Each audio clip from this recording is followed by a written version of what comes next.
jika si bohong atau lonjong.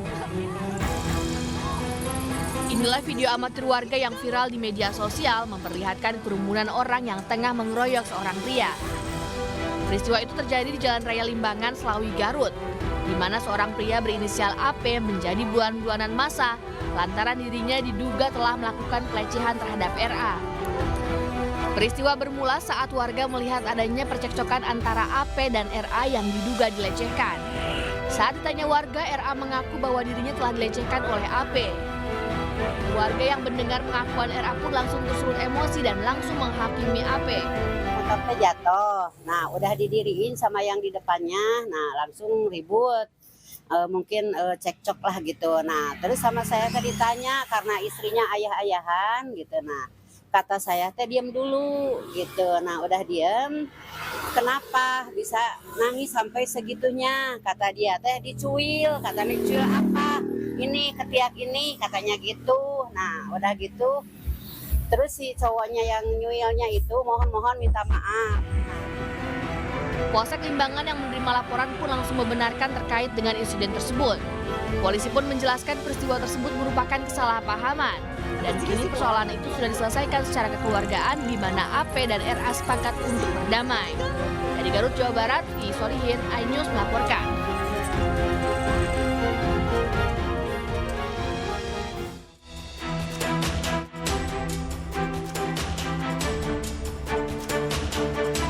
Unit Perlindungan Perempuan dan Anak Satreskrim Polres Metro Jakarta Timur masih memeriksa intensif lansia berinisial U yang berusia 72 tahun, pelaku pelecehan seksual siswi sekolah dasar di Cipinang, Muara Jatinegara, Jakarta.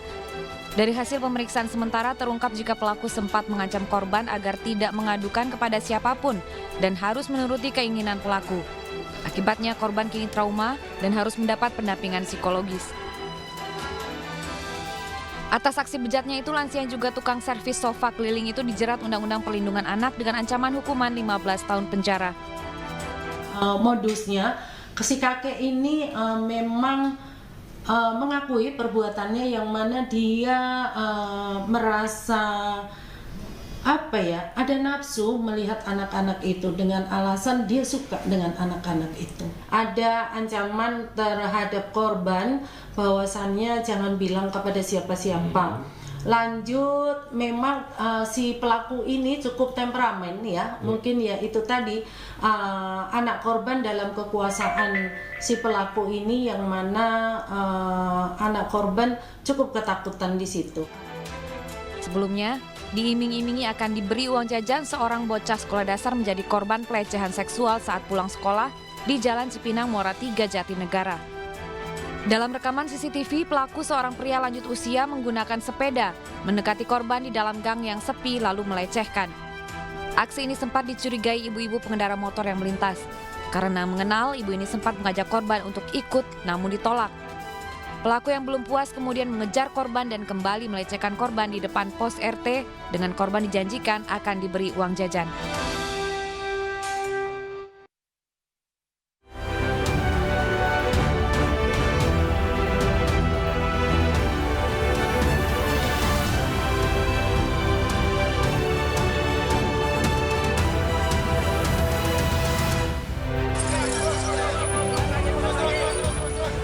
Akibat korsleting, kebakaran melanda indekos di Jatinegara, Jakarta Timur, Rabu dini tadi.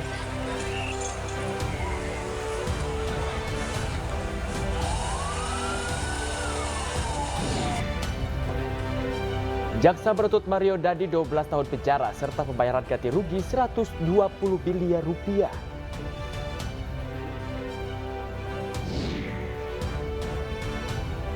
Badai tropis menghantam Jepang Tengah dan Barat.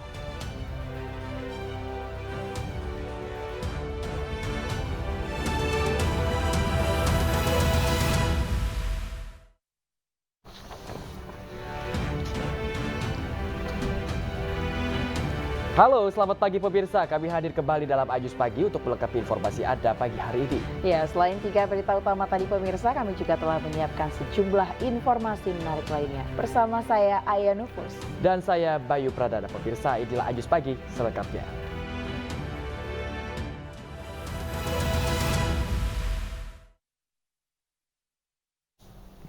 Pemirsa, kita awali informasi dari Ajus Pagi hari ini di mana kecewa karena laporan dugaan penipuan lahan ditolak polisi. Warga Dago Elos, Bandung, Jawa Barat terlibat bentrok Senin malam. Akibat bentrokan tersebut, pemirsa, sejumlah warga mengaku trauma pasca kejadian.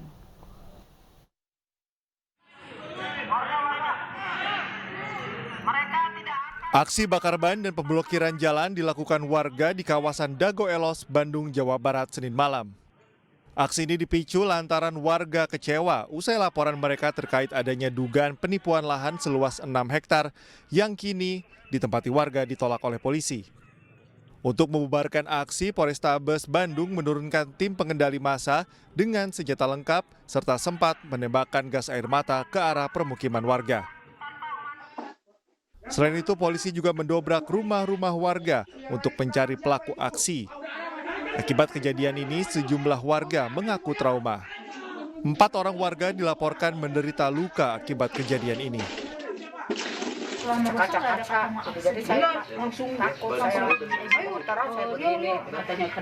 Terus polisinya bilang apa, Bu? Ya sama anak-anak lari tuh balik lagi. Ada yang dipukulin nggak, Bu? Nggak ada kayak. Aksi pemblokiran jalan yang mengakibatkan bentrok pada Senin malam terjadi karena warga kesal lantaran laporan dugaan penipuan 6 hektar lahan ditolak oleh polisi. Warga mengancam akan terus melakukan aksi hingga laporan mereka diproses.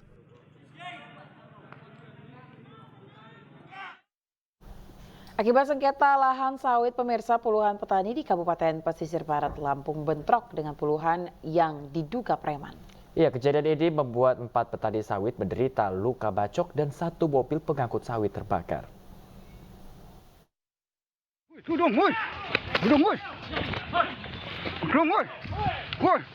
Mobil dibakar, Lur.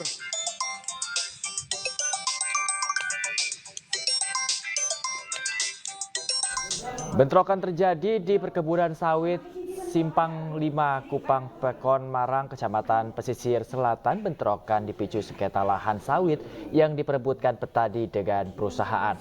Bentrokan bermula saat puluhan petani sawit memanen yang diklaim lahan perkebunan warga. Akibat bentrokan, 4 petani luka-luka akibat sabetan senjata tajam. Para korban dirujuk ke Rumah Sakit Urip Sumoharjo, Bandar Lampung, dan di Rumah Sakit Alimuddin Umar, Kabupaten Lampung Barat.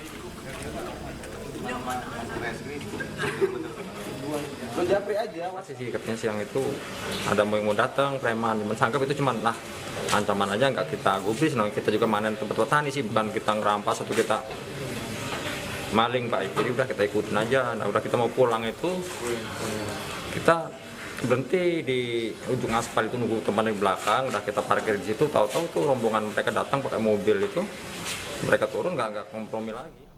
Pemirsa, kebakaran melanda rumah indekos yang dihuni oleh pedagang kaki lima di kawasan Jatinegara, Jakarta Timur, Rabu dini tadi. Ya, kebakaran diduga akibat korsleting listrik dari salah satu kamar.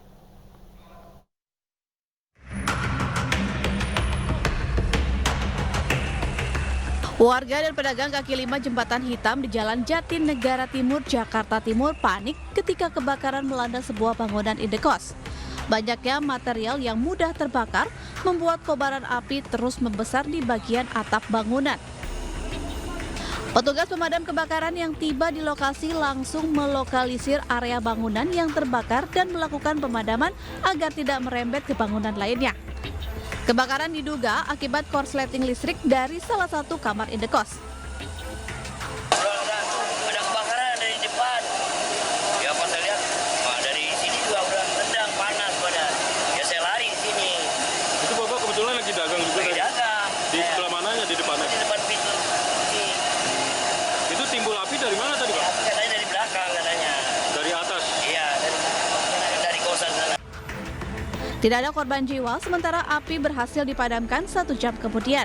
Usai petugas damkar mengerahkan 15 mobil pemadam kebakaran.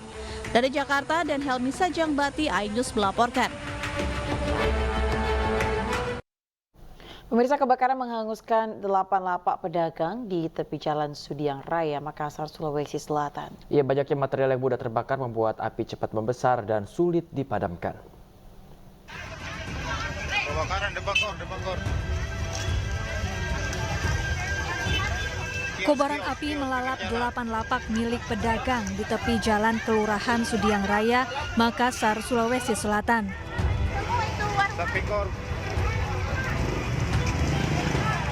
Banyak material mudah terbakar, membuat api cepat membesar. Warga dan pedagang pun panik. Mereka berupaya menyelamatkan barang-barang berharga yang masih tersisa sambil memadamkan api dengan alat seadanya. Petugas pemadam yang tiba di lokasi langsung berjibaku memadamkan api. Setelah 1 jam, api berhasil padam. Sama makanan juga, tapi posisi kosong satunya. Di situ apinya mulai. Iya, antara gua itu, tengah-tengahnya. Dia api nongol di situ. Pada saat kejadian Bapak ada di situ ya Pak? Ada 5 unit. Tadi memang besar apinya atau gimana Pak? Ya besar. Ini pedagang lapak apa ini Pak? Asongan ini ada penjual makanan jadi, buah-buahan. Dugaan sendiri apa ini Pak? Ya. Dugaannya apa Pak? Belum diketahui karena masih dalam pemadaman ini.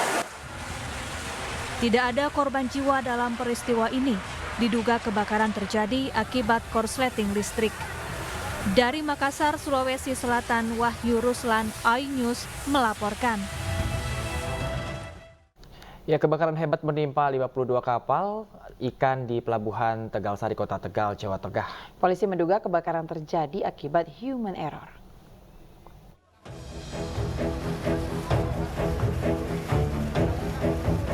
Sejumlah titik api menyala membakar bangkai kapal di Pelabuhan Perikanan Pantai Tegalsari, Kota Tegal, Jawa Tengah. Petugas damkar TNI Polri dan BPBD bersama anak buah kapal terus berupaya memadamkan api dan melakukan pendinginan lokasi yang telah terbakar. Berdasarkan penyebab kebakaran kapal tahun-tahun sebelumnya, diduga kebakaran akibat human error. Meski demikian, penyebab pasti timbulnya kebakaran masih dalam penyelidikan tim Lab 4 Polda Jawa Tengah. Berdasarkan kasus yang terjadi di Tegal ini sudah 3 kali, ya. Rata-rata human error, rata-rata ya penyebabnya. Dan kita dari aparat keamanan, baik dari Pol Airut, dari rekan-rekan TNI AL, dari Polres, ini tidak bosan-bosan menyampaikan himbauan. Himbauan sudah ada larangan apa yang harus dilakukan di pelabuhan, ini sudah berulang kali. Meski tidak ada korban jiwa, namun akibat kebakaran yang menimpa 52 kapal motor ini, kerugian diperkirakan mencapai ratusan miliar rupiah. Dan ada lebih dari 1.000 ABK yang tidak bisa melaut dan tidak memiliki penghasilan dalam beberapa bulan ke depan.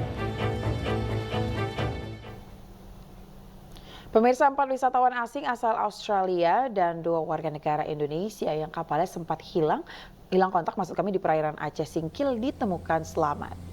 Ya, namun 1 penumpang lain asal Indonesia masih dalam pencarian, pemirsa. Dari 7 orang yang dinyatakan hilang, 6 ditemukan selamat. Sementara 1 orang masih dalam pencarian. Dari 6 penumpang selamat, 4 diantaranya warga negara Australia dan 2 warga negara Indonesia. Para korban selamat ditemukan terombang-ambing di atas papan selancar Selasa pagi di sekitar Pulau Tuangku. Para korban selamat kemudian dievakuasi ke Pinang Resort di Pulau Banyak, Aceh Singkil.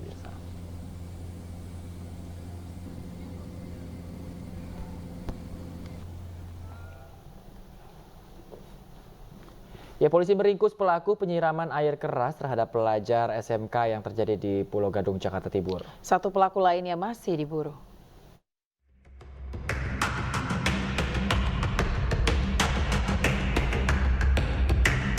MA, remaja berusia 16 tahun yang merupakan pelajar kelas 1 SMK, menjadi korban penyiraman air keras oleh pelajar lainnya di Jalan Pisangan Lama, Pulau Gadung, Jakarta Timur. Akibatnya korban mengalami luka bakar pada bagian wajah, dada, dan tangan.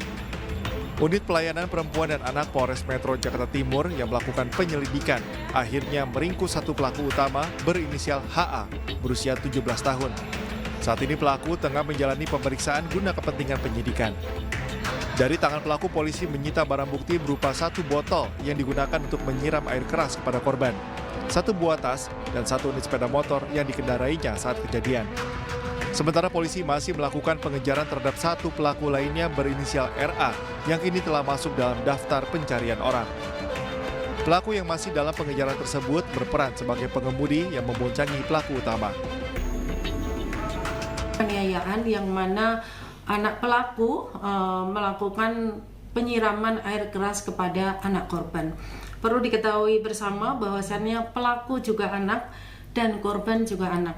Untuk anak korban sekarang sudah kami berikan pendampingan dan kami kemarin menjemput bola melakukan pemeriksaan terhadap anak korban ke rumah. Perlu teman-teman ketahui, satu anak pelaku hingga saat ini belum kami temukan. Mohon doanya mudah-mudahan segera bisa kami temukan, dan pihak kepala sekolah sangat kooperatif jika nanti ini akan diantarkan ke sini. Diketahui korban disiram air keras oleh pelaku saat tengah berkendara bersama rekannya. Korban telah menjalani perawatan di rumah sakit dan rencananya akan menjalani operasi.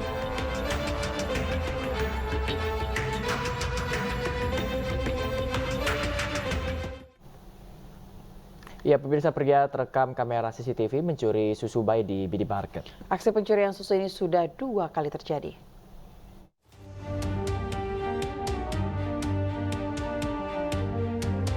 Inilah rekaman CCTV yang sempat merekam aksi pencurian susu bayi yang dilakukan seorang pria di sebuah gerai minimarket yang berada di Jalan R.E. Marta Dinata, Kelurahan Pagar Dewa, Kota Bengkulu.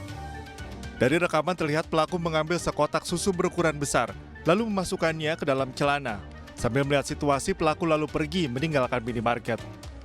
Menurut karyawan minimarket, aksi pencurian susu ini sudah 2 kali terjadi, diduga dilakukan pelaku yang sama. Yang baru cewek itu, satu ke gudang, satu ngasir. Lari dia ke situ. Tengok-tengoknya, intip-intipnya, langsung masuk celana. Tidak ada orang langsung pergi dua-duanya. Tidak, orangnya tetap ngasir di situ. Kejadian ini belum dilaporkan ke pihak kepolisian karena pihak minimarket masih menunggu itikat baik pelaku untuk mengganti kerugian.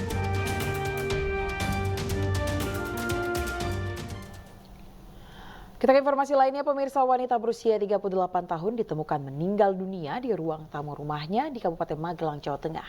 Ya, petugas temukan sejumlah luka lebam di bagian wajah.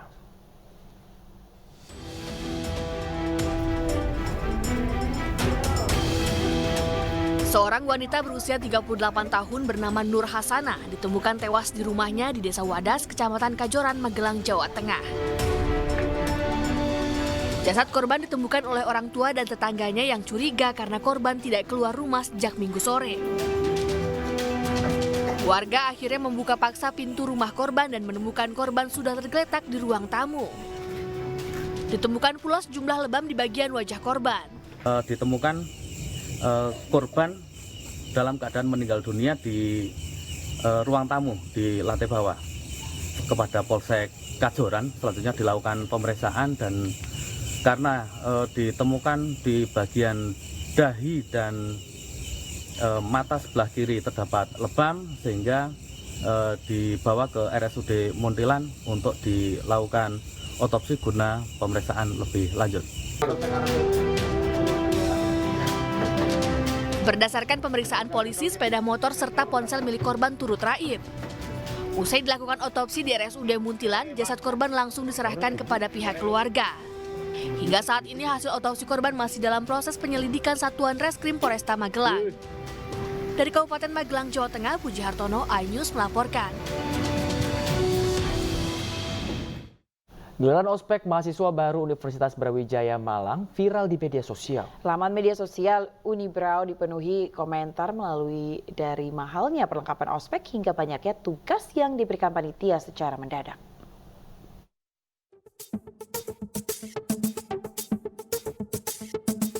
Postingan foto banyaknya mahasiswa baru yang mendapatkan perawatan di posko layanan kesehatan Universitas Brawijaya viral di media sosial. Dalam keterangan unggahan foto puluhan mahasiswa yang mendapatkan perawatan karena kelelahan setelah dijemur selama 3 jam saat gladi kotor ospek. Padahal sebelumnya mahasiswa baru mengaku kelelahan karena mengerjakan tugas ospek yang menumpuk, ditambah dengan belanja berbagai kebutuhan ospek yang dinilai mahal. Setidaknya mahasiswa baru Universitas Brawijaya Malang mengeluarkan biaya 300 hingga 500 ribu rupiah untuk membeli perlengkapan ospek. Menanggapi viralnya beragam unggahan di media sosial, pihak rektorat dan panitia memberikan tanggapan. Terkait hal tersebut, memang itu cuacanya memang seperti itu, tapi kita juga kemarin kita lakukan evaluasi ya terkait hal tersebut, hingga setelah itu mereka langsung kita arahkan untuk pulang. Tapi yang jelas hampir sama mas situasinya seperti saat ini juga, bisa kita lihat situasinya seperti ini, teman-teman baris seperti ini, dan kita langsung lakukan pemulangan terkait itu karena juga rangkaian telah selesai, jadi efektif gitu. Gitu ya. Sudah ada evaluasi dan perubahan? Ya terkait evaluasi pasti ada, karena sebaik-baiknya hasil ada evaluasi, itu internal kita mau evaluasi. Ya, maksudnya tentunya nggak ada yang mahal juga, dan kita dari segi ini juga nggak menarik uang langsung dari mahasiswa, dan penugasan mestinya juga tidak mahal. Nanti coba kita evaluasi dengan Bu Dokter ya. Kira-kira itu dengan mana presiden ketuanya tadi. Ya, nanti kita coba diskusikan. Saya kira itu ya. Pihak Rektorat Universitas Brawijaya dan panitia mengevaluasi seluruh kegiatan ospek mahasiswa baru agar keluhan tidak lagi terjadi. Mulai dari pemanggilan panitia ospek hingga memudahkan serta menunda waktu pengumpulan tugas. Dari Malang, Jawa Timur, Denny Irwansyah, iNews melaporkan. Pemirsa, 7 finalis Miss Universe Indonesia yang diduga menjadi korban pelecehan seksual kembali diperiksa di Unit Pelayanan Perempuan dan Anak Polda Metro Jaya. Polda Metro Jaya juga akan memanggil terlapor untuk dimintai keterangan.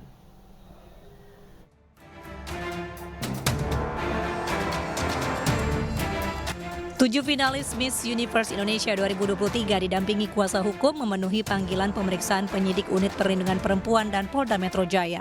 Mereka dimintai keterangan seputar dugaan pelecehan seksual saat dikarantina yang diisi dengan pemeriksaan tubuh tanpa busana oleh pihak penyelenggara. Selain korban, 2 saksi juga dimintai keterangan. Selain pengambilan foto tanpa busana, para korban juga mengaku dibentak dan diintimidasi oleh pihak penyelenggara.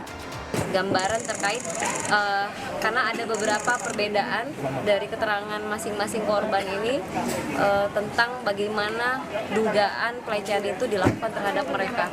Jadi ada yang diambil fotonya, ada yang dibentak, misalnya ada yang merasa terintimidasi. Nah itu mereka sudah sampaikan secara rinci tadi di dalam berita acara. Polda Metro Jaya masih terus menyelidiki kasus dugaan pelecehan seksual yang dialami para korban. Penyidik akan menganalisa bukti dan keterangan dalam sebuah gelar perkara sebelum memutuskan kasus ini naik ke penyidikan. Untuk langkah berikutnya, penyelidik juga sudah mendatangi ke tempat kejadian perkara, ya, tentu untuk dalam proses penyelidikan. Dalam proses ini ada satu hal yang menjadi catatan penyidik, kemarin sudah disampaikan oleh Bapak Direktur,